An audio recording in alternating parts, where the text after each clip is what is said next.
Now that the legal stuff is out of the way, dude, stop. Realize this video is not for younger audiences. Please move along. eTemple Queen is the place to be. Reviews currently has 135 subscribers. Please help us out. Smash that button. Hail the fandom menace. Today, Marvel Studios may have gained full control of the Hulk and Namor. So without further ado, let's check out this article from MCU Cosmic and Jeremy Conrad.com.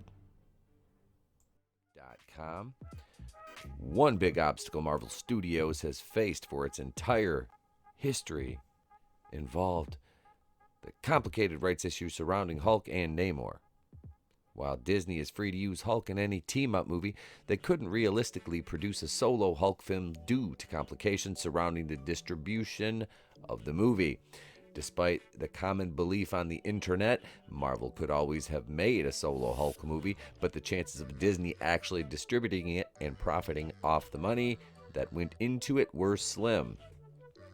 That's because Universal held the rights of first refusal to any solo Hulk film. They had first dibs at distributing it, and only if they passed would Disney be free to release it for themselves. It's a little late here, folks. Sorry, but I had to get an art. I just saw this and had to get this video out there. But who would pass up the potential billion-dollar opportunity when it comes to an MCU movie these days? But that obstacle might not be an issue anymore.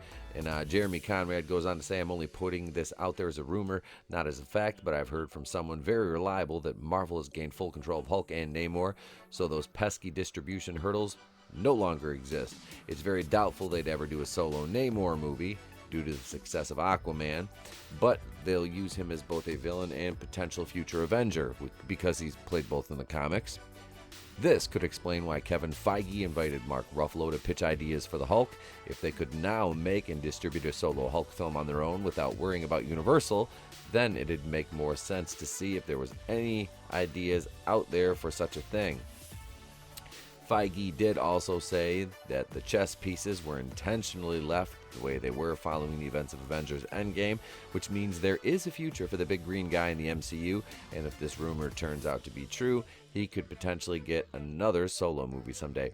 Now, we're not sure if that'll be with Mark Ruffalo or not, Me, I was more of an Ed Norton guy, but I can't say that I hated Ruffalo in the role. I just am not a big Mark Ruffalo fan, but he was serviceable enough for the role, and I did enjoy the Hulk in the Avengers movies.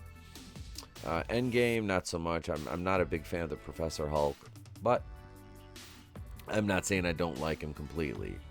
So what do you guys think? And I want to apologize for my lack of MCU content.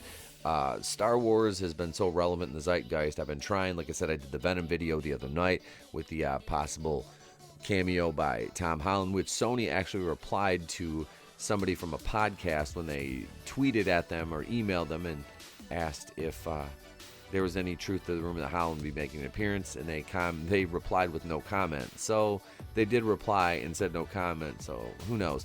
But Hulk, I would be happy to see another Hulk solo movie. So that's what we know thus far about the rumor that Marvel has regained the full rights to the Hulk from Universal, along with Namor. Now, if this rumor came to fruition, would you like to see Mark Ruffalo continue playing this role? Would you like to see it recast? Do you even want to see this iteration of the Hulk anymore? Myself, as an MCU fan and a fan of the character, I would like to see this Hulk continue. Now, I'm not saying I don't want to see She-Hulk Jennifer Walters or the Amadeus Cho version of the Hulk, but this is the Hulk, the Incredible Hulk, as it were, and I would like to see this character continue in the MCU as long as Mark Ruffalo will continue to play him. Now, with all the shakeups and character changes and actor changes and things that they're doing, there's no guarantee that this is going to happen or even that this rumor will come to fruition. We can only wait and find out in the coming months. With the Comic-Con season approaching this summer, we will find out more, I'm sure, especially as San Diego and D23 come around. So that's all I got. So shall we cue the music? I think so.